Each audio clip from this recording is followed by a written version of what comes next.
Bismillahirrahmanirrahim. Assalamualaikum warahmatullahi wabarakatuh. Kami dari kelompok 6 dari mata kuliah Metodologi Penelitian Pendidikan Matematika yang diampu oleh Bapak Dr. Abdul Karmen MPD akan mempresentasikan jenis-jenis dari metode penelitian yang sudah kami diskusikan sebelumnya. Baik, sebelum kita masuk ke pembahasan, izinkan kami dari kelompok 6 untuk memperkenalkan diri terlebih dahulu. Yang pertama ada saya sendiri, Amelia Putri, dengan NPM 2110631050004, dan ada rekan saya, Anissa Diah Prameswari, dengan NPM 2110631050006, dan Intan Febrianti Dewi Effendi dengan NPM 2110631050017. Baik, langsung saja kita mulai ke pembahasan yang pertama, yaitu mengenai studi kasus yang akan saya bahas. Oke, studi kasus merupakan salah satu metode dalam penelitian yang bertujuan untuk mengkaji lebih detail dan mendalam terkait informasi yang didapat pada suatu fenomena yang sedang terjadi. Nah, studi kasus juga bisa dikatakan merupakan sebuah kegiatan untuk mengeksplorasi kasus atau beberapa kasus berdasarkan jangka waktu ke waktu dan memiliki berbagai sumber informasi sesuai dengan kasus yang akan dicapai atau yang akan diteliti. Next. Nah, di sini ada tujuan dan karakteristik dari studi kasus. Untuk tujuannya sendiri, studi kasus bertujuan untuk menggambarkan suatu kasus yang terjadi secara rinci. Lalu untuk memvisikan masalah utama dari kasus yang akan diteliti tersebut. Selanjutnya, bertujuan untuk menyarankan dan menawarkan solusi untuk menindaklanjuti kasus tersebut. Nah, selanjutnya ada karakteristik, di mana karakteristik dari studi kasus yang pertama yaitu untuk mengungkapkan suatu masalah pada sebuah kasus tertentu menggunakan berbagai sumber untuk memudahkan peneliti dalam memperoleh data agar mendapat dari dan mendalam dan memerlukan waktu untuk mendeskripsikan suatu kasus yang akan diteliti. Nah, mungkin selanjutnya ada jenis-jenis dari studi kasus, yaitu ada 3, ada explanatory, exploratory, dan deskriptif. Yang pertama ada explanatory yang berfokus terhadap fenomena dalam data. Tujuannya itu untuk menunjukkan data yang tidak dapat dijelaskan. Sedangkan exploratory itu bisa diterapkan pada penelitian formal dengan skala yang besar. Nah, tujuannya ini untuk mendapatkan lebih banyak informasi. Lalu untuk deskriptif itu tujuannya untuk membandingkan teori atau penemuan yang baru dari peneliti dengan teori penemuan-penemuan yang sudah ada sebelumnya. Next. Nah, selanjutnya, kalau misalkan dibedakan berdasarkan bentuk permasalahan, di sini kita dapat bedakan menjadi 3. Yang pertama, itu instrumen tunggal, lalu ada jamak, dan ada yang mendalam. Gitu. Untuk instrumen tunggal sendiri, itu menggunakan sebuah kasus untuk memberikan gambaran mengenai sebuah isu yang akan diteliti. Untuk yang jamak itu menggunakan banyaknya isu ataupun banyaknya kasus dalam suatu penelitian yang akan dilaksanakan. Artinya isu ataupun kasus ini lebih dari satu. Lalu untuk selanjutnya yang mendalam itu diterapkan pada suatu kasus yang memiliki ciri khas dan keunikan yang cukup tinggi dibandingkan dengan kasus-kasus pada umumnya. Next. Nah, di sini ada teknik pengumpulan data dari metode penelitian studi kasus. Yang pertama itu melalui dokumentasi yang terdiri dari surat, catatan agenda, laporan-laporan suatu peristiwa, proposal, hasil penelitian, hasil evaluasi, clipping, dan artikel. Lalu melalui rekaman arsip yang terdiri dari rekaman layar, peta, dan survei, daftar nama, buku harian, kalender. Lalu ada juga melalui wawancara dengan tipe open-ended, dan ada juga melalui observasi langsung, observasi partisipan, perangkat fisik atau kultural, yaitu peralatan teknologi, alat atau instrumen, dan pekerjaan seni lainnya. Next.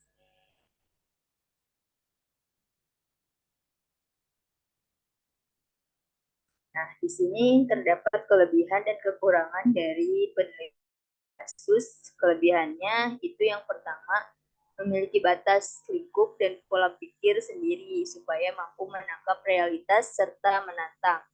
Yang kedua, detail menangkap makna di balik kasus sehingga dapat bermanfaat untuk memecahkan masalah-masalah yang lebih spesifik. Lalu untuk memberikan pengetahuan yang proporsional dan eksperimental.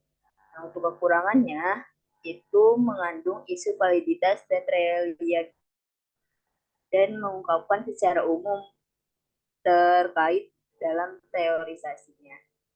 Lanjut. Nah, ini merupakan satu artikel yang menggunakan metode penelitian studi kasus dengan judulnya yaitu analisis kemampuan pemecahan masalah matematis ditinjau dari tingkat self-efficacy.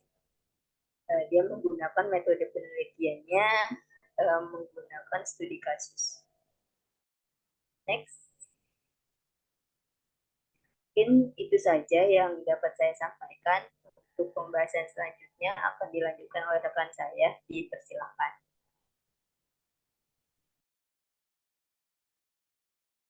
Baik, terima kasih kepada moderator. Untuk materi yang kedua, di sini saya akan menjelaskan mengenai metode fenomenologi.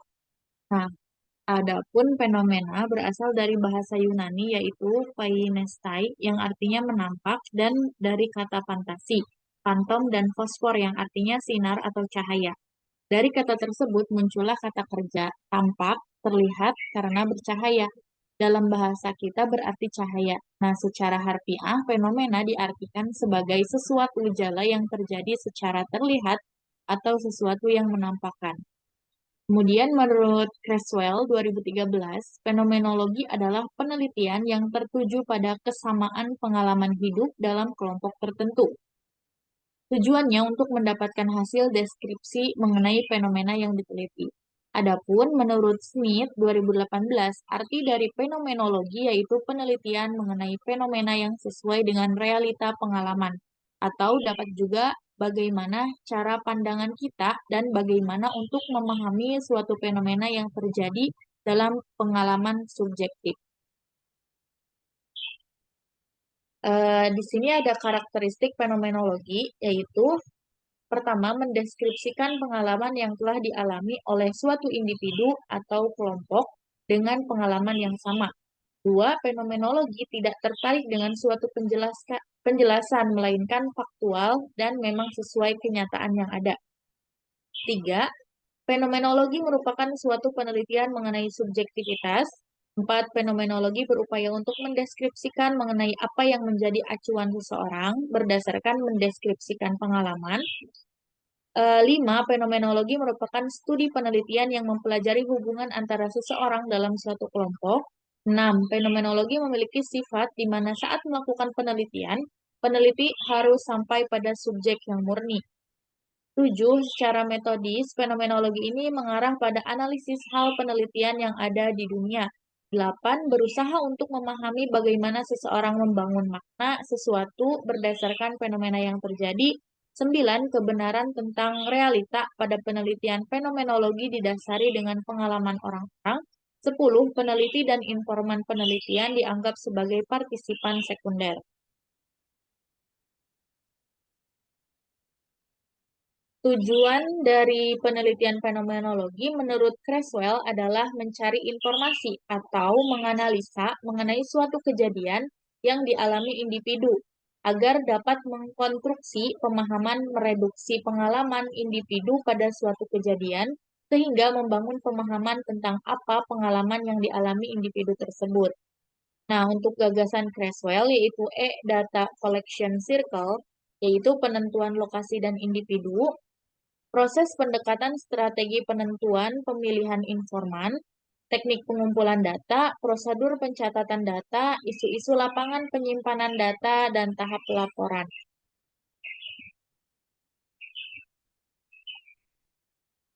Kemudian di sini ada langkah-langkah dari proses analisa data pada penelitian fenomenologi berdasarkan kolezi, di antaranya sebagai berikut. Yang pertama itu membuat deskripsi mengenai fenomena dari subjek dalam bentuk narasi dari hasil wawancara yang telah dilakukan dan catatan dari lapangan. Dua, mengulas kembali terkait hasil yang diperoleh sebelumnya dari hasil wawancara yang pada nomor pertama agar mendapatkan perasaan yang serupa dengan yang dialami oleh subjek. Tiga, mencari kata kunci melalui filtrasi pernyataan yang dikemukakan oleh subjek dengan fenomena yang sedang diteliti. Empat, mengelompokkan kata kunci yang selaras dengan pertanyaan pada penelitian, yang kemudian dikelompokkan kembali dengan kata kunci yang sejenis. Lima, mengelompokkan arti-arti yang sudah teridentifikasi dalam bermacam-macam kelompok tema. Kemudian peneliti memvalidasi kelompok tema tersebut. 6. Menyusun semua hasil yang telah diperoleh menjadi suatu narasi yang menarik dan mendalam yang bersesuaian dengan topik dalam penelitian. 7. Memberikan kembali hasil yang diperoleh dalam penelitian kepada subjek untuk divalidasi kembali. Nah, jika ada yang kurang, maka harus ditambahkan kembali ke dalam narasi yang dibuat tersebut. Nah, di sini ada kelebihan dan kekurangan dari penelitian fenomenologi. Nah, kelebihannya yaitu penelitian ini unik karena hanya berfokus pada satu peristiwa atau fenomena yang terjadi. Memberikan pemahaman yang mendalam dan lengkap mengenai suatu fenomena yang terjadi, data yang diperoleh sangat banyak sehingga data yang diterima seseorang melalui penelitian ini lebih mengesankan dan lebih sangat intens sehingga penelitian ini benar-benar unik. Adapun kekurangan dari penelitian fenomenologi sendiri yaitu karena menetapkan reliabilitas dan validitas sehingga menjadi suatu tantangan tersendiri, sehingga ada kecenderungan penelitian ini bersifat subjektif. Hasil yang diperoleh dapat mempengaruhi penelitian, kemudian memaparkan temuan hasil dari penelitian ini lebih sulit karena sangat kualitatif, sehingga membuatnya sulit untuk menyajikan temuan dengan cara yang dianggap berguna oleh praktisi. Nah, kemudian di sini ada salah satu contoh artikel yang menggunakan penelitian metodologi, yang menggunakan fenomenologi.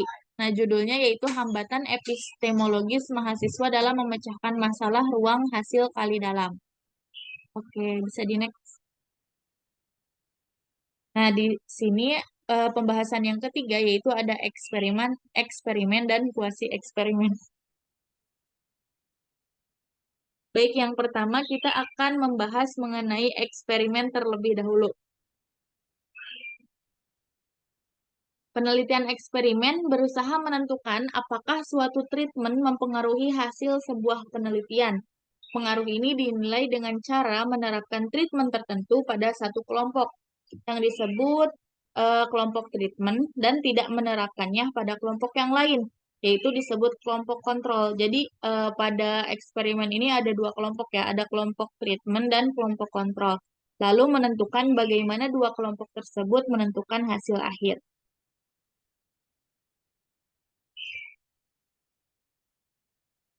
Kemudian ada karakteristik atau ciri khas dari penelitian eksperimen,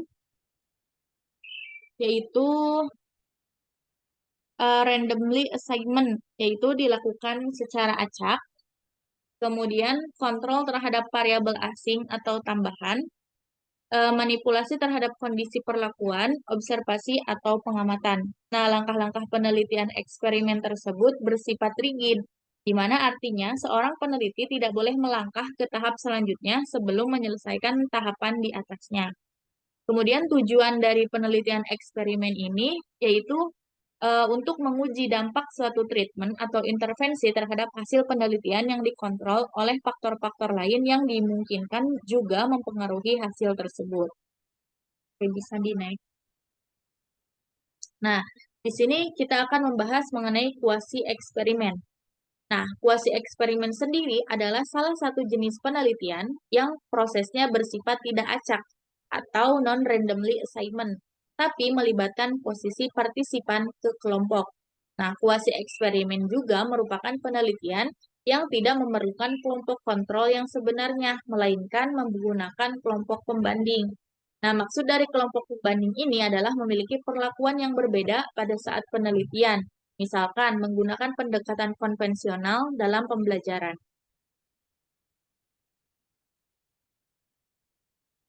Ciri khas dari kuasi eksperimen sendiri yaitu prosesnya bersifat tidak acak atau non-random assignment dan penentuan kelas yang akan dijadikan kelas eksperimen dan kelas kontrolnya dilakukan secara acak atau random.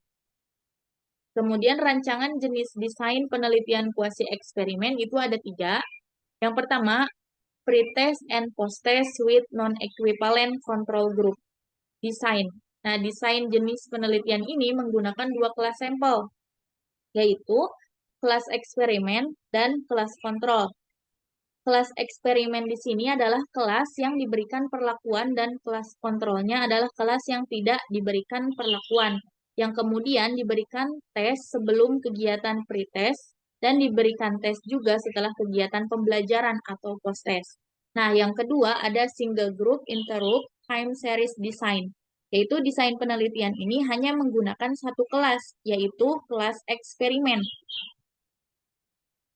Eh, di mana memiliki kekurangan dalam penelitian ini, yaitu pre-respon atau post-respon dilakukan berkali-kali karena peneliti tidak yakin dengan hasil yang diperolehnya.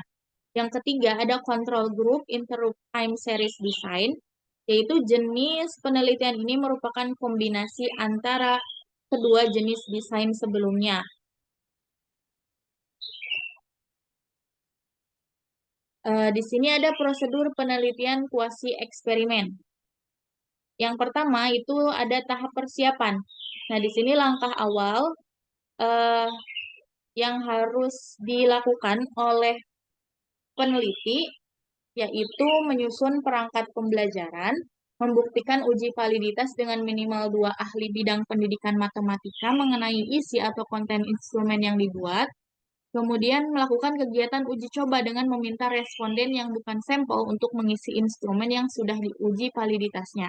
Nah, tahap selanjutnya yaitu tahap pelaksanaan yang meliputi memberikan pre-respon terhadap kedua kelas sampel, kemudian melakukan kegiatan eksperimen dengan menerapkan pendekatan matematika konstekstual pada kelas eksperimen dan menerapkan pendekatan konvensional pada kelas kontrol. Nah, untuk tahap yang ketiga atau tahap yang terakhir yaitu peneliti melakukan analisis data untuk menjawab pertanyaan penelitian yang sudah dirumuskan sebelumnya. Nah, berikut adalah kelemahan dari penelitian kuasi eksperimen. Nah, di kuasi eksperimen ini tidak adanya randomisasi atau randomization yang berarti pengelompokan anggota sampel pada kelompok eksperimen dan kelompok kontrol tidak dilakukan dengan random atau acak, yaitu sudah ditentukan gitu. Kemudian kontrol terhadap variabel-variabel yang berpengaruh terhadap eksperimen tidak dilakukan karena eksperimen ini biasanya dilakukan di masyarakat. Next. Nah, di sini ada contoh, salah satu contoh artikel yang menggunakan kuasi eksperimen dengan judul Efektivitas Pembelajaran Matematika melalui Pendekatan PMRI terhadap Kompetensi Pengetahuan Matematika.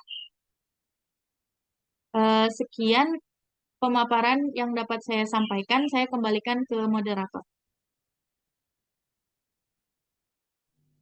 Baik, terima kasih. Selanjutnya akan dilanjutkan oleh Ica, kepadanya dipersilakan. Baik, terima kasih kepada moderator. Selanjutnya yaitu etnomatematika.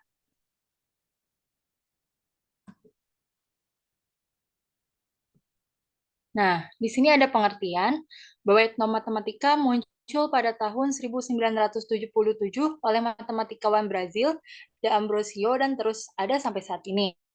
Istilah etnomatematika diciptakan oleh De Ambrosio pada tahun 1989 untuk menggambarkan praktik matematika dalam kelompok budaya yang dapat diidentifikasi dan dianggap sebagai studi tentang ide-ide matematika yang ada dalam setiap budaya.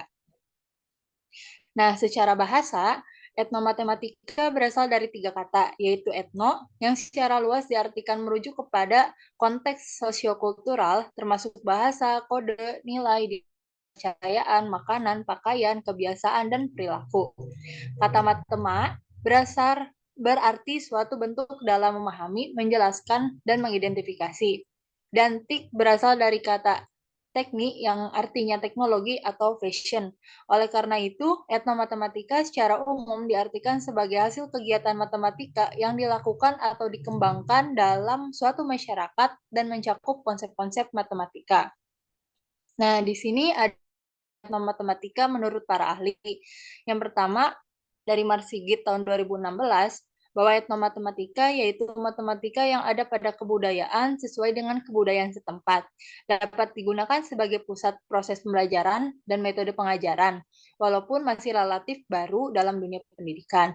Nah, yang kedua, menurut Haryastuti tahun 2017, etnomatematika yaitu suatu penelitian yang memberikan ilmu mengenai cara manusia dari budaya yang beda dalam toleransi dan mencari tahu konsep dari budayanya yang berhubungan dengan matematika.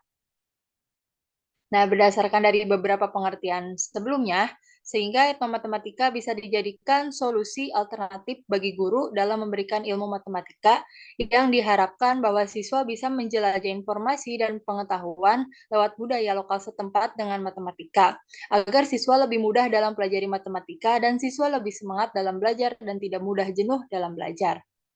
Nah, tujuan etnomatematika yaitu ada 3. Pertama, untuk mempelajari bagaimana adanya keterkaitan antara matematika dan budaya. Yang kedua, untuk memudahkan siswa menggunakan ide-idenya dengan melihat keseharian dalam budaya dengan matematika.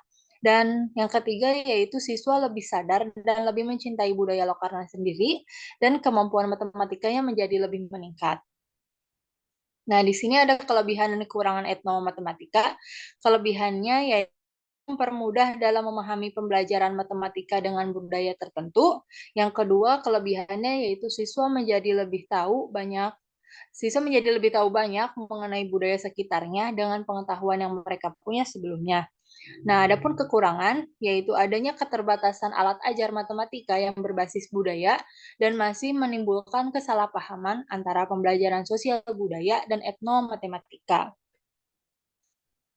Suwarso ada beberapa yang dapat dikaji dalam etnomatematika, yaitu yang pertama ada konsep, prinsip, dan keterampilan matematis dalam budaya. Yang kedua, hal unik dalam budaya tertentu. Yang ketiga, perbedaan dan persamaan satu budaya dengan budaya lain dalam matematika. Dan yang keempat, segala aspek tertentu dalam budaya yang berhubungan dengan matematika. Nah, di sini ada contoh etnomatematika. Di sini ada judul Eksplorasi Etnomatematika Kereta Keraton Yogyakarta dan pengintegrasiannya ke dalam pembelajaran matematika. Selanjutnya ada pembahasan didactical engineering. Nah, di sini yang pertama, menurut Bruce Xiao tahun 2007, didactical engineering yaitu desain penelitian untuk memperbaiki proses pembelajaran dengan mengembangkan bahan ajar. Yang kedua, menurut Godino dan kawan-kawan tahun 2003, didactical engineering yaitu suatu kajian mengenai rancangan dan pengembangan dan memperbaiki intervensi pendidikan dengan tujuan untuk memajukan pengetahuan dalam pendidikan. Yang ketiga, didactical engineering adalah pendekatan yang relatif baru dalam pendidikan modern. Dan yang keempat, sebuah teknik yang bertujuan untuk mengembangkan desain yang tepat dalam kondisi kelas yang terkontrol melalui strategi analisis yang sistematis dan dibingkai secara sehingga pengertian didactical engineering merupakan sebuah desain pembelajaran yang direncanakan dan dilaksanakan guna menciptakan situasi belajar sesuai kebutuhan siswa. Dan seiring berjalannya waktu, didactical engineering research ini dikembangkan menjadi didactical design research atau DDR oleh Didi Suryadi sejak tahun 2010. Nah, metodologi didactical engineering ini terdiri dari 4 tahap, yaitu yang pertama preliminary analysis, yaitu mengandung isi materi matematika yang akan diajarkan, kemudian mencari tahu apa saja kesulitan yang terjadi dalam sekolah. Yang kedua, design and a priori analyze, yaitu bergantung tempat di mana hipotesis penelitian dibuat eksplisit dan terlibat dalam konsepsi situasi didaktis di mana konstruksi teoritis diuji. Yang ketiga, implementation, observation, and yaitu tahap praktisi dalam pembelajaran dengan mengumpulkan data terkait respon siswa atas situasi tersebut. Dan tahap keempat yaitu posteriori analysis, yaitu dinamika dari suatu sistem yang kompleks dan ia melakukannya melalui perbandingan dinamika yang diamati dengan referensi yang disediakan oleh analisis a priori dan mencoba memahami persamaan dan perbedaan situasi tersebut. Nah, di sini ada contoh practical engineering, judulnya yaitu swafoto kelompok sebagai task design permutasi pada pembelajaran jarak jauh. Baik, sekian pemaparan yang dapat saya sampaikan. Saya kembalikan kepada moderator.